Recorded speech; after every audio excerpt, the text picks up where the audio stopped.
Hey guys, I'm the Keyforger, and this is my first video. If you are interested in Keyforge content, make sure you guys do subscribe so you guys can see deck techs and match videos and things like that. The deck I'm going to bring you guys today is actually a deck I used today in our first ever tournament. I came in third place, went 3-1. That's pretty good out of 14 people, and it was a great time. You know, that's the most important part anyways.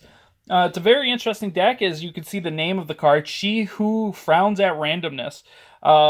The whole game is random, so it's a very ironic name. It is a very cool name, and I do love this deck. It suits my playstyle very well. And yeah, let's get started. So first, we do have a card I don't really like, and that is Bad Penny. Bad Penny, when she is destroyed, she actually goes back to your hand. This can be detrimental to you if you are trying to play another clan the next turn, and now you just have her stuck in your hand. You're not going to draw as many cards. It's all right. She does have a lot of good combos, and I will get to those, and I will show those. Next, we have one Nexus. Nexus is just elusive, and when it reaps, you can use your opponent's artifact as if it is yours. That is a very good ability. It just allows you to use pretty powerful cards that aren't even yours in, houses that you don't even own. Very interesting, very good card. And then we have two Umbras. Umbra is very good. It is skirmish, so it can attack without dying. And then it has Steal 1. You just attack with it every time you can, and just steal all their amber, and you do very well that way. One of the good cards that does combo with Penny pretty well is Pawn Sacrifice. Pawn Sacrifice is just sacrifice a friendly creature. If you do, deal 3 damage to 2 creatures. Just allows you to get rid of Penny and ping 2 of their creatures for 3, and you gain an amber. And if you had her out already, you just reap with her, gain 1 there. Use that, you gain a second one. You can see the combo goes back to your hand, you play Penny again, and then you can use some other cards. Next we have Poison Wave, which is just deal 2 damage to each creature. We do have some creatures with armor, because we are playing Sanctum. I should have went over that. We're playing Logo, Shadow, and Sanctum. So that won't hurt our creatures, but a lot of times it will hurt theirs and take a couple of creatures off the board. Once again, with Bad Penny on the board, doesn't really hurt you because you could replay her again and you gain that amber. A lot of these cards, this deck has very low creature count. I think it's 14. I could be wrong on that. I think it's less. I think it might be 12.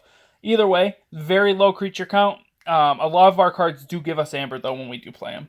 Then we have, I don't know how to say that, Mysma, I guess. Your opponent skips the Forge a Key step on their next turn. You gain 1. Really good card. It just stops them, slows them down for a turn, gives you an opportunity to maybe catch up or win that game on that next turn, and stopping them from winning. And then we have Relentless Whispers, only one of those. It's deal 2 damage to a creature. If it's destroyed, you steal 1. This card was very good today. There was a lot of smaller creatures running around, so being able to use this and steal 1 of their amber and gain an amber is just a really strong ability no matter what. Same with this card here, Nerve Blast. It's just steal 1. And then if you do 2 damage to a creature, always strong. Anytime you could do some damage and steal, it's always going to be very good. Then we have One Last Job. It's one of our rares. We actually have 6 rares in this deck, which is really good. One Last Job, purge each of your friendly shadow creatures, which we don't have that many. Steal 1 for each creature purged this way, and it gives you 1. So you can use it even if you don't have any creatures. I usually use this to purge Penny after I had done a couple of combos with her. And then just get rid of her so she doesn't keep going back to your hand, I think is alright. And probably the MVP of the Shadows is probably Lights Out. Just return 2 enemy creatures to their hand, and you gain Amber. Not bad. Just a very strong card. Allows you to get rid of annoying taunters or something like that and play other stuff. And then we have one Ghostly Hand, which I never actually got to use both abilities. I never gained 3 from using this card, but you always do gain 2. Play if your opponent has exactly 1, steal it. Usually you're just going to use it, like I said, for the 2, because that's really good. And that is all for the Shadows. Next we have the Sanctum. We have 2 Commander Remiel. He's just Reap, use a friendly non-Sanctum creature. Once again, we're pretty low on the creature count, but he does allow you to extend and use other creatures, which is always pretty good. Guess I'll leave those there. Then we have 2 Staunch Knight. He's just a 6/2 when he's on the flank. Just very good. Helps you get rid of creatures. Big boy. Then we have Sequus, who is Reap, Capture 1. I never get to use him, I'm going to be honest with you. We have one of my favorite cards, one of my favorite Sanctum cards, and that's Champion Anaphil. And he's just a big taunt guy. He's really good with a couple other cards. By himself, he's alright. He's not bad. Any taunt is good, and armor is always good as well. Then we have Sigil of Brotherhood. This just allows us to extend as well, because we could sacrifice this, and we can use our friendly Sanctum creatures, which is our highest creature count is Sanctum. So this just allows us to get that extension when we're doing things like stealing their amber, stuff like that. We're still able to attack and kill their creatures. We have Shield of Justice, which is for the remainder of the turn. Each friendly creature cannot be damaged. Usually you just play this for the 1 amber and not actually for the damage, because it doesn't happen too often. For the remainder of the turn, each time a friendly creature fights, it captures 1. Once again, you usually just use it to gain the amber. Actually, I'm going to show this card last. Then we have Cleansing Wave, which is heal 1 damage from each creature, gain 1 for each creature healed. You're usually just healing your opponent's creatures because you don't have any. And then we have the Spirit's Way, which is just destroy each creature with power 3 or higher. Very good card. A lot of our creatures are lower than 3. This just allows us to extend and reap and do a bunch of other stuff, which is really nice. And then one of the other MVPs is Oath of Poverty. We don't have too many artifacts, but the ones we do, we don't mind losing to this. And then you gain 1 even if you don't have any artifacts. And then you destroy, for each one destroyed, you gain 2. So it's good. And next we have the Logos. First we're going to have Bat Drone, who's just Skirmish, Steal 1. He's pretty similar to the other one that is in the Shadows. There we go. And then one of my favorite creatures in the whole game, Replicator. He pretty much just says if there's another creature on the field, even if it's not yours, you reap with that creature. So him reaping just gains you 2 amber instead of 1, essentially.